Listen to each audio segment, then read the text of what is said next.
নমস্কার প্রিয় দর্শক বন্ধু, আমি জ্যোতিষ আচার্য এডি শাস্ত্রী মডার্ন সায়েন্টিফিক অ্যাস্ট্রোলজিতে আপনাদের স্বাগত জানাই।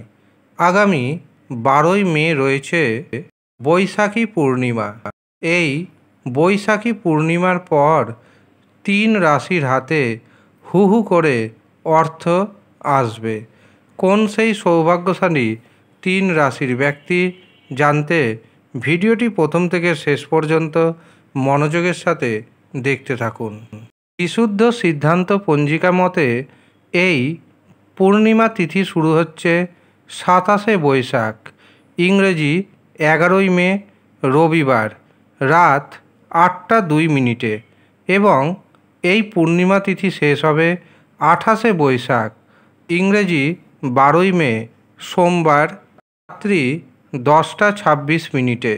গুপ্ত প্রেস পঞ্জিকা মতে এই পূর্ণিমা তিথি শুরু হবে 27শে বৈশাখ, ইংরেজি 11ই মে রবিবার সন্ধ্যা 7টা 15 মিনিট 49 সেকেন্ডে এবং এই পূর্ণিমা তিথি শেষ হবে পরের দিন অর্থাৎ 28শে বৈশাখ, ইংরেজি 12ই মে সোমবার রাত্রি 9টা 18 মিনিট 14 সেকেন্ডে।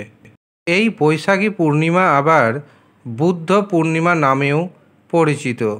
গৌতম বুদ্ধ হলেন ভগবান বিষ্ণুর নবম অবতার। এই দিন আপনি পবিত্র গঙ্গা নদীতে অবশ্যই স্নান করবেন। তারপর আপনি আপনার সাধ্যমতো গরিব দুস্থ ব্যক্তিদের কিছু দান করবেন। যেহেতু এটি পূর্ণিমা তিথি, কাজেই এই দিন আপনি চন্দ্র দেবতার উপাসনা করবেন, মায়ের সেবা করবেন, কারণ মা হচ্ছেন চন্দ্র গ্রহের কারক গ্রহ। এছাড়াও আপনার জন্মকুষ্ঠিতে অথবা আপনার হস্তরেখায় যদি কোনো দোষ থাকে, তার যদি প্রতিকার প্রতিবিধান করতে চান, তবে এই দিন আপনার নাম ও গোত্র অনুযায়ী কবচ তৈরি করিয়ে নেবেন। পরবর্তীতে কোনো শুভদিন দেখে তা ধারণ করবেন।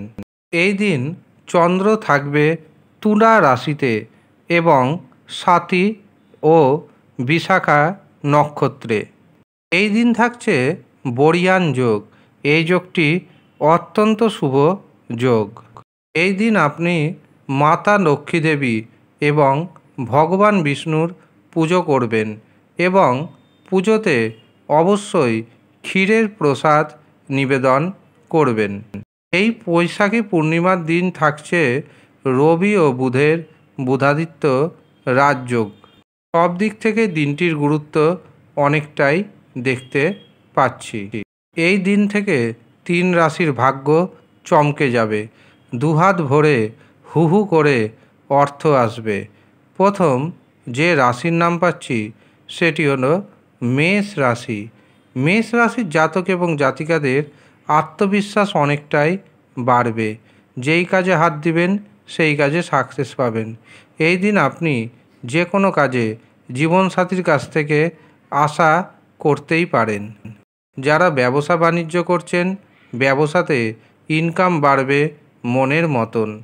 যারা অবিবাহিত অবস্থায় রয়েছেন তাদের বিবাহের শুভ যোগাযোগ আসবে। কিন্তু যদি দেখেন বিবাহ মাঝপথে বা শেষ পথে গিয়ে ভেঙে যাচ্ছে, তবে নিজের জন্মছক বা হস্তরেখা অবশ্যই দেখিয়ে নেবেন।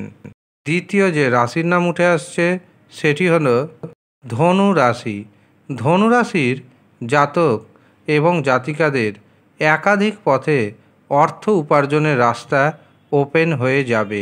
এই সময় আপনি বুদ্ধিদীপ্ত হয়ে কাজ করবেন, যার কারণে আপনার হাতে অর্থ আসবে এবং সেই অর্থ টিকবে। ব্যাংকে সঞ্চিত অর্থের পরিমাণ বাড়বে। সন্তান সুখ পাবেন আপনি। যারা সন্তান নিতে চাইছেন, এই দিনের পর থেকে আপনি সন্তান নেওয়ার পরিকল্পনা করতেই পারেন। যারা উচ্চশিক্ষা করছেন, যারা গবেষণা করছেন, তাদের জন্য এই সময়টি যথেষ্ট শুভ যাবে। এর পাশাপাশি যারা দীর্ঘদিন ধরে চাকরি পরীক্ষার জন্য প্রস্তুতি নিচ্ছেন, তাদের হঠাৎ করে কোনো না কোনো চাকরির শুভ খবর আসবে। তৃতীয় যে রাশির নাম পাচ্ছি সেটি হলো কুম্ভ রাশি। কুম্ভ রাশির জাতক এবং জাতিকারা ভাগ্যের দারুণভাবে সমর্থন পাবেন। ভাগ্যের সাহায্যে আপনার ইনকাম আগের থেকে অনেকটাই বাড়তে শুরু হবে। যে কাজে হাত দিবেন সেই কাজে সাকসেস পাবেন। সাহস এবং পরাক্রমের সাথে যদি কোনো কাজ করতে চান তবে এই দিনটিকে বেছে নিতে পারেন। ব্যবসাতে নতুন নতুন যোগাযোগ আসবে, যা আপনার অর্থনৈতিক উপার্জনকে অনেকটাই বাড়িয়ে দিবে। কর্মক্ষেত্রে চাপ বাড়বে। চাপকে সহ্য করতে পারলে প্রমোশন হবে, এমনকি বেতন বৃদ্ধির যোগ দেখতে পাচ্ছি। যারা অবিবাহিত অবস্থায় রয়েছেন হঠাৎ করে বিবাহ হয়ে যাবে, এমনকি হঠাৎ অর্থপ্রাপ্তির যোগ তৈরি হচ্ছে। এই হচ্ছে সৌভাগ্যশালী 3 রাশির ব্যক্তির। তবে মনে রাখবেন এই ভিডিওটি চন্দ্র রাশি অনুযায়ী যেহেতু তৈরি, কাজেই চন্দ্র রাশি অনুযায়ী দেখবেন। তবে যারা নিজের চন্দ্র রাশি জানেন না তারা নাম রাশি অনুযায়ী দেখবেন, তাতেও উপকার পাবেন। আর যারা মনে করছেন নিজের জন্মছক বিচার করাবেন, হস্তরেখা দেখাবেন, অথবা 10 বছর 20 বছরের জন্য কুষ্টি করাবেন, তারা নিচের দেওয়া হোয়াটসঅ্যাপ বুকিং নাম্বারে যোগাযোগ করে নিন। প্রত্যেকে সুস্থ থাকুন। ধন্যবাদ।